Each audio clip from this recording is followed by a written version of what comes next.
El tema, o por lo menos uno de los temas principales del día, toda la expectativa, toda la atención puesta a lo que va a suceder a las 5 de la tarde en Pilar, en la sede de la UOM, este gremio de obreros, la Unión de Obreros Metalúrgicos, que es uno de los sindicatos más cercanos, más que el kirchnerismo, yo diría el cristinismo, ¿verdad? Sí, el cristianismo, bueno, es toda una discusión si el cristianismo y el kirchnerismo no son lo mismo. Yo creo que lo son, pero sí están hoy en día en este contexto, Martina, como vos bien decís, muy cerca a Cristina, muy cerca a Cristina.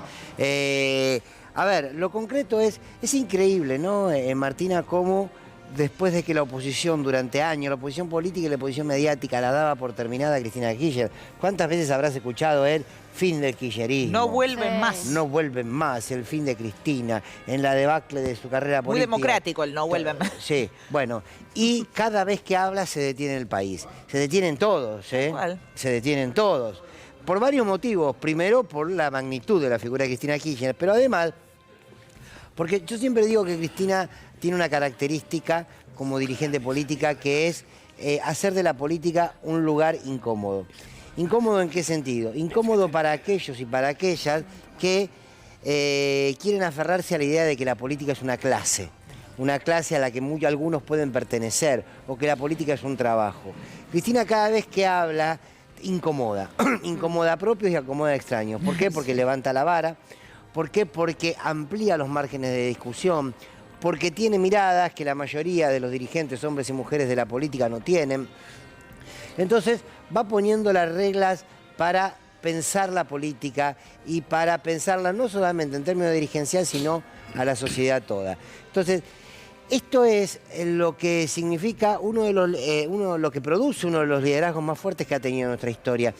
Y aquí no pasa por si tal persona se siente más o menos kirchnerista, si es peronista, si no es peronista, si es antiperonista, si es gorila. Desconocer que nosotros somos contemporáneos de uno de los liderazgos más importantes que ha dado toda nuestra historia es una estupidez. Y realmente es una estupidez. Vos podés decir, como Perón, como Evita, como Chávez, como Fidel Castro, como Evo, podés estar en desacuerdo, podés estar a la vereda de enfrente. Lula. Lo que no puede negar que no están en la normalidad. Y yo creo que a la larga, ¿no? Política. El tiempo le va a dar su lugar a las cosas, ¿no? A veces la perspectiva te hace apreciar las cosas de otro modo. Sí, bueno, claro, que, a ver, el ser contemporáneos te hace quitarle, por eso estoy de acuerdo con esto que decía la perspectiva, te hace quitar a veces el peso, ¿no? Sí. De lo que realmente... Pero cuando vos lo veas en el tiempo, aunque el ejercicio debiera ser conscientes en el presente, de la magnitud de los dirigentes, ¿no? La historia de Lula, que vos lo nombrabas recién, la historia de Lula, donde uno puede hacer el repaso de ese Lula preso y torturado en la dictadura, de ese Lula que pasó hambre, de ese Lula que se presentó 3 veces como candidato y perdió. Sindicalista. Ese Lula sindicalista, ese Lula que llega a la presidencia siendo tornero, nada más. Que va preso, que pierde a su nieto, que se enferma de cáncer y luego se cura, y que vuelve a ser presidente, que enviuda. Esa historia vale una barbaridad. De acá a 10 años, ¿sabés lo que vale? Multiplicarlo por 10. Vamos rápidamente al nuevo, está Bernardo Mañago en el lugar. Bernardo, ¿cómo te va? Todo tuyo.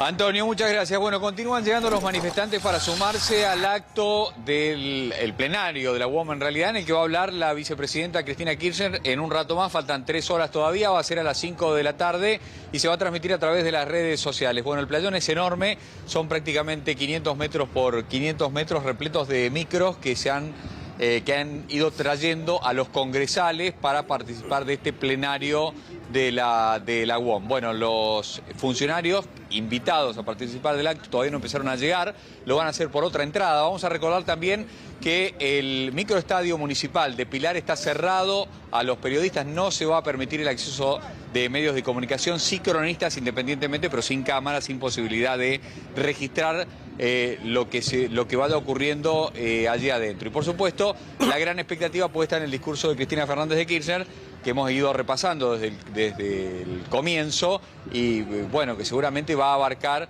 diferentes aspectos del presente del país, la coyuntura económica, el rumbo del gobierno, no tanto quizá la proximidad de las elecciones, pero lógicamente lo que diga va a tener una repercusión también en ese sentido. Está todo listo, los militantes ya ingresaron en su mayoría.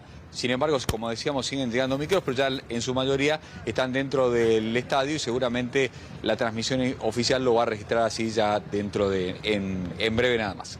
Sí, hay que recordar que es un gremio, Furlan le gana a la interna a Antonio Caló de la mano de Máximo Kirchner, ¿no? Tiene una relación muy estrecha con Máximo Kirchner, Abel Furlan. De hecho, él se identifica como kirchnerista, varias veces lo ha hecho. También hay un dato fundamental, ¿no? Es de los gremios más fuertes del país, como histórico. El gremio de Rucci, Bandor, de Lorenzo Miguel, un gremio muy fuerte a nivel país, mucho más cuando un país se industrializa, pasa a ser de los gremios más fuertes o el más fuerte. Ahora, claro, como decís vos, Bernardo, la expectativa está puesta en que era la vicepresidenta. Acá todos nos inclinamos por algo. La sensación que hablábamos que el marco, donde va a ser la oradora principal ella, va a permitir hablar de salarios, de canasta básica, seguramente inclusión social, de empleo en blanco, de las paritarias, de los precios, de los empresarios. Creo que va a estar más orientado a este lado y coincido, no creo que la vicepresidenta mencione ni las PASO, ni las elecciones de medio término. Me parece que va a ir más por ahí, ¿no? Seguramente, y por eso está puesta la expectativa, porque es la primera presentación pública ante una gran afluencia de público, ante una gran presencia de público, después del atentado. Y lógicamente...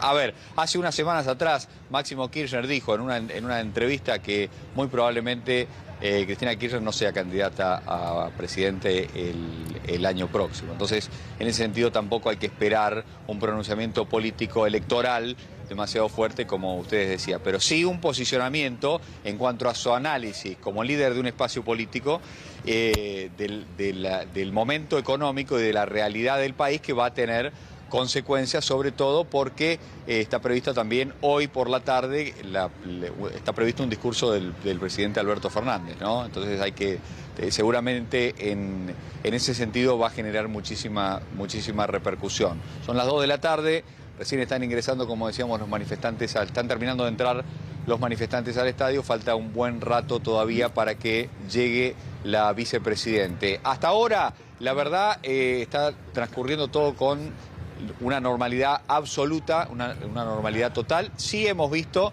el patrullaje permanente en los alrededores del predio, en una de las calles, en las calles laterales por la cual tienen acceso los micros, de las motos de la policía bonaerense, la división Utoy, con armas largas patrullando permanentemente la zona. Y recordemos también, ya lo dijimos antes, pero lo vamos a recordar, que el dispositivo de seguridad personal de la presidenta y dentro del estadio lo tiene la Policía Federal Argentina. Muy bien, Bernardo, muchísimas gracias. No, hasta luego.